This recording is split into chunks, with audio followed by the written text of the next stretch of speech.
call me a god. Я достар, Қытайда ең хит болатын, өздері ең бірінші мінетін көлік біздің Шымкентке келіп қапты.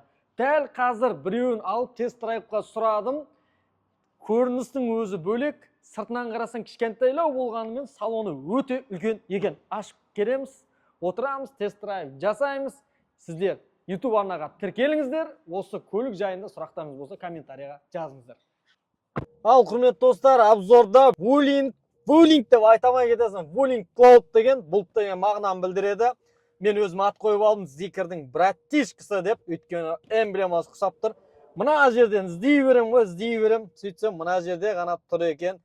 Жалпы скоростқа салатын жері. Ендеше кеттік. Бұл электро көлігі. Қасымызда отқан біздің бауырымыз Лескен. Жаңадан ашылып атқан автосалон құтты болсын, Лескен. Заправкаға келіп бензин құямыз ба деп ойлап қала берем. Қараңыздаршы достар, әшейін подстаканник қоятынның өзі үшеу от душыйынан. Мына жақта не бар, Лескен? Бұл жерде бізде USB портпен зарядный порт бар. Телефондарыңыз қуаттап, кең екен да, сымсыз қуаттау бар. Оны қойғыш, мына жерде де подстаканник, мына жерде де подстаканник па, не бұл өзі? Горилла қоясын, шай қоясын, термос қоясын. В общем, мониторның өзі кеңінен бұл машина жайында ақпаратты қазір Лескен бауырымыздан сұраймыз. Мен отырып біраз айдап көрейінші. Мен үшін бұл өте қызық болып жатыр. Мынау не деген тартыс, Лескен? Ой, хозяин жоқ кезде айдап алайықшы деп. Ассалаумағалейкум. Бұл автокөлік бізге таныстырып бердейін енді. Бізге Шымкент қаласынан енді бұл автокөліктің 3 ай болды. Қазір жұмыс істеп жатқанымызға қалыпты режимде. Қанша сатылды? Дәл қазір уақытқа шейін 20-ға жақындап қалды уже. 20-ға жақындап қалды. 20-ға жуық. Шымкент жақсы, бізде экономичность деген нәрсені жақсы көреміз ғой. Расходы қалай бұның? Қанша километрге жетеді электро қуаты? Аппаратқа бәрінің бірінші сұрайтын сұрағы, аппаратқа, ұрпаққа зиян емес па? Шыныңды айт, бірақ сату үшін емес. Енді оны былай айтайын мен. Ол электрокар деген ол только мен сататын машина емес, ол бүкіл әлемде уже бір деңгейге шыққан автокөліктер, былайша айтқанда. Ол туралы кеше ютубта да түсіріп жатыр, ол туралы. Информация көп, ешқандай зияны жоқ адам ағзасына, денсаулығына. Бұл жерде ең басты нәрсе экономичность қой, былайша айтқанда. Полный бак заправлять етесіз үйден 1000 теңгеге. 1000 теңгеге, 450 километрге, 1000 теңгеге. 460 километр, 1000 теңгеге жүресіз. Қыстың күні ше, бар ма қыстың күндер ақаулары? Ол любой, бұл жерде батареяны былайша айтқанда, білесіз ғой, қыстың күні аяздарда айфонның өзі сәл-сәл ассалаумағалейкум деп қалады ғой. Машина от алмай, біраз мазаны алып жатады ғой, кейбір кезде аккумулятор өшіп қалып. Сондай случай болмас үшін, машина өшіп қалмас үшін батареяны әрдайым сіз машинеде рульді отпасаңыз да батарея өз-өзін жылытып отырады. Соған кішкене энергия жұмсайды. Қыстың күні любой электрокарда былай есептейсіз. Мақұл, тағы бір ерекшелігі бар дейді ғой, деп айттың ба? 2 минутта жылиды дедің ба? Қалай ол? Не ол? Бұл жерде печка, фен, былайша айтқанда біздің кәдімгі үйде қолданып жүрген фен сияқты жұмыс істейді ғой. Электрический печка, электрический кондиционер тұр. 2 минутта ысытып, 2 минутта суытады. Азар жоқ, әйел адамдарға, қыздарға четкий ғой. Шаштарыңызды жуып аласыздар, бүйтіп пешкені қосасыздар да, сып-смело кете бересіздер. Бұл көлікке мен өзім риза болдым. Біріншіден жылдамдығы, екіншіден экономичный, үшіншіден ұялмайсың, не деген, мен интерьер бірдеңе деп айта алмаймын. Жалпы ладаларды обзор жасап үйреніп қоямын. Қытайларда бір көргім келіп жатыр. Өйткені біздің Қазақстанға қанша пайыз десек болды? 15% әшейін уже Қытайдың машиналары басып қалды, Лескен, дұрыс па? Дұрыс. Сол себептен де Қытайдың көліктерін обзор жасап көрсеткенде шын махаббатын беретін адамдар жасайды ғой машинаны. Егер де жұмысыма қолданайын, бала-шағамды садикке апарайын, сол сияқты ары-беріге барып қайтып тұрайын, арасында таксовать етіп, нан-пұл тауып тұрайын дейтіндерге арналған дерзкий Wulingті көрсеткелі жатырмыз. Жалпы салон көнарама кәдімгідей дерзкий вид береді. Сториске түсетін болсаң да ұялмайсың ғой. Салон қандай машина екен деп ары жақтағылар таң қалып отыратындай бір эмоция беретін көлік екен. Жалпы қанша аттың күші бар бұда? 136 аттың күші. 136. Бұл жерде бірақ базда жоқ қой. бензин сияқты емес енді. Былайша айтқанда бензинде де бар ғой 123 аттың күші, например, 1.6 Kia Rio то же самое, да, например. Но бірақ бұл жерде оборот жоқ қой. Газ до конца басасыз, оборот отсечкаға сразу береді. Автокөліктің бағасы 6 миллион 980 мың теңге. Мәса, мына баға. Маған былайша мен бере алмаймын да дәл қазір. Енді кобальт кетіп бара жатыр ғой. Қарашына қасында кобальттың қасында қандай красавица да, мысалы ше, ну. Ол 6 миллион 980, оны қолма-қол ақшаға немесе автокөлік автонесие арқылы ала бересіздер. Ешқандай проблема жоқ. Банк серіктестер бар. Бағасы зор екен, білмеймін. Негізі наличка алған дұрыс сияқты деп ойлаймын. Енді әркім таңдау әртүрлі. Бұл салонның ашылғанына санаулы ғана күндер деп айтайықшы, бір 90-ақ күн болыпты ғой ары кетсе. Жалпы берекесін берсін. Алдағы уақытта біраз машиналарды обзор жасап, сіздерге көрсететін боламыз. Кезінде кобальттарды ұйықтап кете бересің ғой, былайынан қараңыздаршы, тартыс деген не деген сұмдық мынау. Камера жоқ па еді? Жалпы жүрісі өте керемет, қалаға арналған. Алматыда да қаншама адам зикірді, ой, электровой, қой деп сөйтіп айтып жүріп, барлық электричкаға өтіп алған. Бірінші пайда нәрселерін айта кетейік тағы да. Сәл-сәл шумдар естіледі достар. Минус жағы, шум естіледі, өйткені стекло, обещунка. Хоппа! Достар, сіздер үшін Макскарда керемет көліктер бар. Жүк тасуға, гүл тасуға, садиктен балаларды тасуға, ақшаны экономдайтын, зарядтайсың, қуаттайсың, сонымен 1000 теңгемен 300-400 километр жүруге мүмкіншілік бар. Алдағы шолуға алатын боламыз, комментарияға жазыңыздар. Дамазға қарағанда түрі өте әдемілеу екен. Мынау түрі бар, еще зат тасуға арналған, бензинмен де жүре беретіні. Алдағы уақытта осыларды шоуға алатын боламыз. Лайк, реакция, қолдауларыңызды аямаңыздар. Аз машинада минус деп айтсақ та болады, батырмалар жоқ. Плюс деп айтсақ болады, андроидпен бәрін басқара аласың. Ешқандай қиындық жоқ. 360 камера керек па, қосасың. Люк керек па, қосасың. Фар керек па, дальний, ближний, дополнительный. Керектің бәрі бар. И тағы да плюс нәрсесі, телефонға жалдап жүрмейсің. В общем, раздачаны бересің да, YouTube-қа кірші десең, YouTube-қа кіре аласың. Тугис, нарда, Тугис карта қандай дедin? Бірдеңелер бар деген емес? Иә, бұл жерде навигацияның орнында Тугис тұр, біздің кәдімгі өзіміз телефонда үйреніп қалған. Бір рет скачать етіп қоясыз, оффлайн режимде жұмыс істеп тұра береді. Android'ның диаметрі қанша? 15,6 дюйм бұл жерде. 15,6 дюйм 4-ядерный процессормен тұр. Ешқандай проблема жоқ, ешқандай қатуы, ондай нәрсе жоқ. Үйде телевизор көрмей жүргендер қапа болмайды екенсіздер. Сіздерге арнап уже четкий қылып шығарып қойған. Барлық нәрсені басқарасың, барлық нәрсені көре аласың. Мына жақта километраж барлығы, қанша қуатының қалғандығы, қанша километрге шыдайтындығы барлығы көрінген. Мен мына жерге келіп тупит етіп қала беремін, скоростьті іздей беремін ғой былайынан. Мына тура дворник қосатын жердің орнында тұр. Мына менде басқарасың, музыканың дауысын жай қоюға болады. Мына жердегі ручкасының өзі бөлек. Мен аны көріп тұрмын, 200-кының несін сақ қойған сияқты ма көрінді ғой, короче ше. Фарасын маркат етуі бөлек. Сыртында айта кететін боламыз. Ауыз толтырып айтатын, ештеңе жоқ деп те айта алмаймын. Кәдімгідей бір көргеннен тек қана айдағың келіп тұрады екен. Лобовойда үлкен, панелінің алды кең, түстерінің де біраз түрлері алда уақытта болады дейді. Достар, давайте қыз келіншектерге арналған, немесе Яндекстен ен таксовать етемін деп жүрген, немесе жастар болатын болса, смело алып айдауына болады десек те болады. Запчастьтарында интерес қуалап Google'дан кеше көрген болатынбыз, табылып тұр, колодкілерін бәрі қандай фирманың келеді, барлық нәрсе. Бұлар бұл жерде General Motors, сол Chevrolet, Opel, барлығы бір группада шығады бұл автокөліктер. Керемет.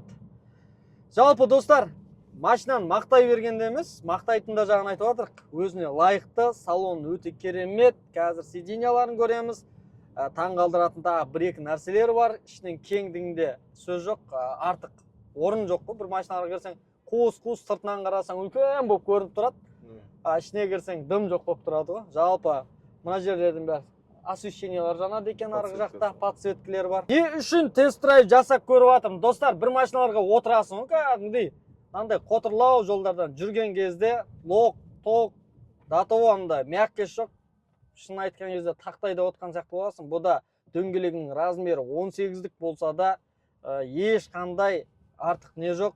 Енді бізде сервис болмай тұр әзірге. Сервис болғанда барлық амортизаторын төңкеріп астын бір көріп тамашалауға болатын еді. Алдағы уақытта ондайды салатын болам.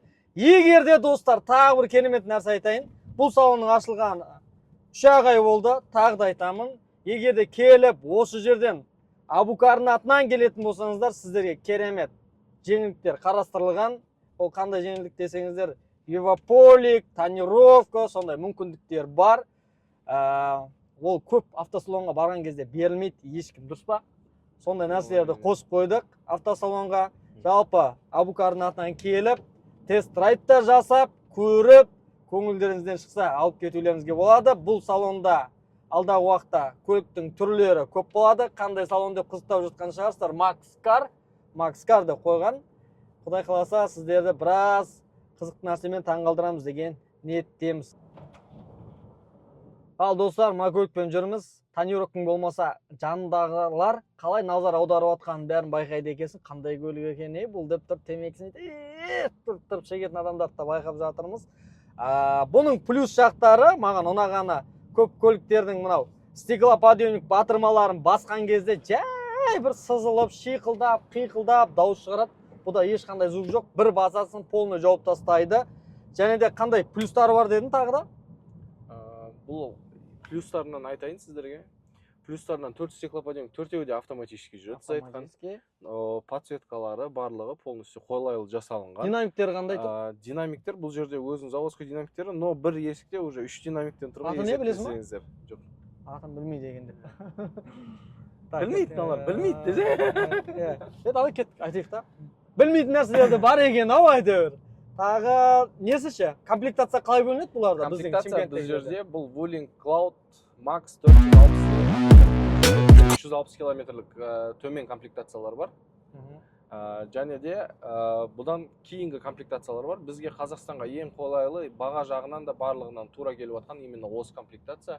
Запас ходы үлкен, ішіне навороттардың барлығы бар. 17-лік емес уже 18-лік дисктермен. Былайша айтқанда Титанкы бар, простой диски емес, алды да арты да тормозной дискімен суппортпен тұр екен. Маған көңілден шыққан. Тормозды басқан кезде пақытты жабысып қалады екен достар. Көңілден шықты тормозды, ойдан шықты. Сенбесеңіздер тест-драйв жасап көріңіздер достар. Арнайы сіздер үшін қазір аэропортқа қарай баратынмын, қонақтарды күтіп алуға өте керемет екен. Бау деп отыратындай. Қазір көрсетем. Алыстан шаршап келгендерді қалай күтіп алу керек екендігін мына артаңғы сиденьяда көрсететін боламын достар. Скоростқа салатын жерін мына жақтан таппай жатырмын. Міне скоростқа салатын жері достар. Мына жерде бәрі көрінеді. N, R, D деп ше. И парковкаға қоятын жер маған баса салыстар болды. Автомат түрде ручникпен бірге қоя салады. Рулі мінеке достар, рулін қарап тұрсыздар. Мына дауыс өзгерте аласың. Жаңағы километражда 60-ға 80-ге мынамен управление жасай аласың. Өте жұмсақ, және де Zikr-дің эмблемасына ұқсайды. Мониторда мінеке, мониторда барлық навигация, тугиз картасы, орысшаға аударып барлығын жасап қойған. 360 камерасы, түнгі уақытта да, түскі уақытта да, в общем, жақсы көрсетіп жатыр. Бағалауға болады, музыкалар, YouTube барлығына кіруге болады, және де фарларын, люктарын осы немен ғана басқаруға болады. Тек қана Androidпен басқаруға болады деп айттық. Мен көрсетіп жатырмын. Мінекей зат салатын жер, телефон қуаттайтын жер. Мына жерге беспроводной телефон қоюға болады. Мына жерге артық заттарыңызды қойып, мынамен жауып қоюға болады. Дополнительный зарядчик. Мына жерде мінекей бардачогы осылайынан ашылады. В общем, мына жерде подсветкалар бар. Түнек екен деп отырмайсыздар. Тағы да айта кетемін. Абукардың атынан барсаңыздар, промокод Абукардың атынан келдім дейтін болсаңыздар, сіздерге керемет поликті сыйлыққа береді, және де тонировканы сыйлыққа береді. Ручкалары бір Toyota 200-ның сияқты көрінеді, ашылғанда ыңғайлы, жапқанға да ыңғайлы. Батырма терезелерді түсіретінді, есікті құлтайтынды өте жылдам жұмыс жасайды. Қараңыздар, демалып, ойланып тұрмайды. Тағы да, мына жерде светі жанады екен мына жерде. Түріңді әдемі көре аласың козерогында. Аваринка мына жерде орналасқан. Және де подсветка, есіктерді жабу, ашу осы жерде қойылған. Печканың абдуфтары міне ерекше, дизайнына лайықты. Мына жерде подстаканнигі бар, мына жерде подстаканнигі бар. Сиденьясы өте ыңғайлы. Жедел жақтағы сиденьясын осылай электронды басқара аласың, алға артқа көтеріледі, жатады, тұрады. В общем, бөлек. Мына жақтан көлікті өшіріп тастай салуға болады, полный. Мынаның салонында ешкімнен ұялмайсың. Көңіл күйің еш түспейтін сияқты көрінеді. Өзім шынымды айтсам, ұнап қалды өзіме. Келіншегіме сыйлағым кеп тұр, анама сыйлағым кеп тұр дегендей ойлар келеді. Әрине, бағасы қол жетімді екен. Алда уақытта алуда мүмкіндік жоспарда бар. Қараңыздар, төбесіне қарасаңыздар, панорама, жұлдыздарды қарап, сиденьяны былайынан тартасында жатып аласың. Ешқандай көлікте бұндай мүмкіндік жоқ. Аяқты қоятын жер кеңінен орналасқан. Қол тірейтінді былайынан қойып аласың. Жалпы барлық жағдай былайынан жасалған екен. Мен көңілімнен шықты достар. Бағасына өте лайықты 7 миллион. 7 миллионға бір 100 мың теңге жетпей тұрған шығар. Бұның ақ салондығының өзі бөлек көрінеді. Міне айтып жатқаным осы сиденьясының жататындығы. Динамикті көріп тұрсыздар, өте әдемі. Мына жерде леон ленталарымен освещение қойылған. Терезесі оңай көтеріліп, оңай түседі.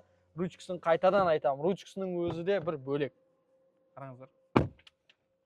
Ал сиденьясын жинайсың, егерде зат салатын болсаң, тағы да сен үшін керемет мүмкіндік. Бұлайынан сиденья жата қалады. Мына жақ кәдімгідей кең болып қалды. Қараңыздар достар. Багажын ашамыз.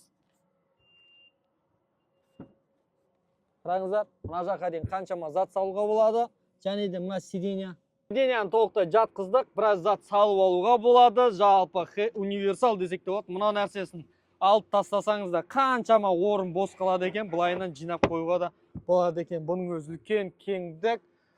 Есігін бұлайынан бір батырма арқылы басып жабуға да болады екен. Сыртына келейік достар. Шымкентте ашылған жаңа автосалонымызға қош келдіңіздер достар. YouTube арнамызға тіркеліңіздер. Вулинг көлігін жалпы сіздерге таныстырып көрсететін боламыз. Бұның ерекшелігі: біріншіден расход жоқ, екіншіден налог төлемейсің, үшіншіден любой жаққа ұялмай бара аласың. Салонда жайлылықтың бәрі, керектің барлығы жасалған.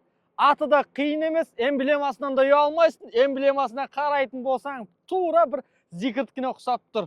Ал алдындағы мынау шамын қарайтын болсақ, алыстан қараған кезде бір лиді көргендей боласың. Бағасы өте тиімді. Бар болғаны 7 миллионға 100 мың теңге жетпейді екен. Титанкілерімен сыртын бір көріп шығайық достар.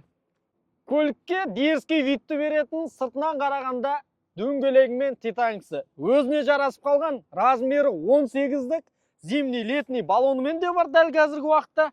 Электро қуаттайтыны 220 алдында тұр, 380-дігі артында тұр. Мен екі жерден заправка жасаймын, не болып жатыр өзі деп түсінбей қарасам. Ал капотын ашып қарайтын болсақ, бір қозғалтқыш па, мына жердің бәрі батарейка ма тұрғандай көрінеді. Қазір ашып көретін боламыз. Мына жерде дым жоқ қой. Жалпы қараңыздар достар, мына жерде тек омывайкаға ғана су толтырып қоясыздар. Болды ғой. Антифриз өзінің орнында. Лескен, мына жерде не бар, айтып жіберсей, қандай? Бұл жерде бізде мына жерде система охлаждения, кәдімгі антифризбен бұл батареяны жылытып, былайша айтқанда минусовой погодада электромоторды ысып кетсе, жаңағыдай салқындатып тұрады. Тормозной жидкость, кіші аккумулятор. Аккумулятор кішкентай екен да, иә? Бұл жерде өйткені полдың астында одан үлкен аккумулятор жатыр да. Мына жерде инвертор тұр бізде, и омывайка. Сізге бір 5 жылдың арасында тек қана мынаны ғана ашуға керек болады. 5 жылдай бұлай жүріп береді дейсің ғой жалпы. ДХО-ларын жанып тұрғанын көріп тұрсыздар. Және де мына жерде никелер, решеткасы, әдемі вид беріп тұр. 360 камера, алдынан басқара аласың, алдынан қарай аласың, басыңды бұрып, асты теме екен, лайда кетіп баратырмын ба, қоты жолда жүрмін ба деген сияқты уайымдар болмайды. Мінекей билеттермен жарық шамдары жанып тұр. Астында никельмен қоршалған, жалпы астын бәрін жылтырақ қылып қалаға арналған көлік екендігін лайынан өзін көрсетіп тұр. Жалпы сыртына келіп бірдеңе айтайын десем артық мін жоқ. Айтамын ғой, сәл-сәл обещан құру керек. Никельдерінің бәрі жылтырап жанып тұр. Астынан, жанынан, в общем, барлығы өзіне лайықты. Бұған берер бағам 380-дік 30 минутта зарядтап қуаттап алуға болады. Артына келетін болсақ та диодты шамдар, білмеймін, лиді көргендей болам, зикірді көргендей болам. Оларды әлі обзор жасаған жоқпыз. Бірақ менің көңілімнен шыққаны бағасы, салоны, сыртқы көрінісі, дөңгелекі, барлығы компактный, өзіне жарасып тұр. Артқа жүріп бара жатсаң, камера болса да, мына жерде партрониктері бар, астының биіктігін көріп тұрсыздар. Және де мына жерде тұманда пайдасы тиетін шамы бар. Ал достар, ауыз толтырып көп нәрсені көрсетемін деп бір қуанғаным бар еді. Барынша мүмкіндігінше көрсеттім. Құрметті достар, қаланың ішінде жүрсең де, ата-анаңа сыйласаң да ұялмайтын, қол жетімді Макскардың осындай әдемі көлік әкеліп жатқанына қуанып жатырмын. Жалпы жаңа көлік іздесеңіздер, Макскарға келіңіздер. Мекен жайы мына жерге жазып қоятын боламын. Қазіргі уақытта ақшаны құртатын емес, ақшаны табатын көлікті алуға кеңес беремін. Өзім де проектілердің барлығын жартылай жиыстырып тастадым да, жаңа көліктерді алғым келіп, еңбектеніп жатырмын. Мына көлік өте тиімді, қалаған уақытында нан әкелетін, қалаған уақытында ұялдырмайтын, бар болғаны 1000 теңгеге 450 километр жүруге мүмкіндік беретін көлік. Алыңыздар, мініңіздер. Обзорымыз ұнаса лайк, комментария жазыңыздар. Кемшілікті байқасаңыздар, оны да жазыңыздар. Барынша сіздерге пайдалы болуға тырысамын достар. Күндеріңізге сәттілік, YouTube арнамызға тіркеліп қойыңыздар. Міне керемет достар, обзор жасап келгенше мына көлік өз иесін тауыпты. Мінекей сатылғалы жатыр, қасына шиналарын қосып берген. Сіздерде де мүмкіндік, уақыт бар. Алыңыздар, көңілді, жақсы көлікпен жүріңіздер.